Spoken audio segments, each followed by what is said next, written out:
ପଳାଶୁଣୀ ପୋଲ ଉପରେ ଜଳିଗଲା କେମିକାଲ ବୋଝେଇ ଟ୍ରକ୍। 7 ଘଣ୍ଟା ଏନ୍ଏଚ୍ ଠପ୍। ମଙ୍ଗୁଳିରୁ ଭୁବନେଶ୍ୱର ଯାଏ ଲମ୍ବିଲା ଗାଡ଼ି।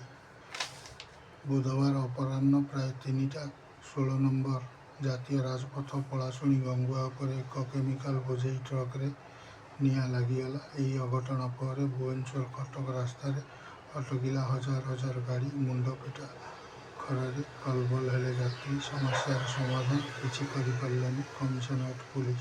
ଫଳସ୍ୱରୂପ 7 ଘଣ୍ଟାରୁ ଅଧିକ ସମୟ ଧରି ରାଜଧାନୀ ରାସ୍ତା ଠପ୍ ହୋଇଥିବା ସହ ଗଳିକନ୍ଦି ରାସ୍ତା ଜାମ୍ ହୋଇଥିଲା। ସାମାନ୍ୟ ଦୁର୍ଘଟଣାକୁ ନେଇ ରାଜଧାନୀରେ ଲୋକେ ଏଭଳି ଯନ୍ତ୍ରଣା ଭୋଗିବା ଆଉ କିଛି ନୂଆ ହୋଇ ରହିନାହିଁ। ଗଲା 1.5 ବର୍ଷ ଧରି ଦ୍ୱୈତନଗରୀରେ ଟ୍ରାଫିକ୍ ବ୍ୟବସ୍ଥା ଏକ ପ୍ରକାର ବେଲଗାମ ହୋଇ ଯାଇଥିବା ବେଳେ ପଥଚାରୀ ଯାତ୍ରୀ ସମସ୍ତେ ଏହାର ଫଳ ଭୋଗୁଛନ୍ତି।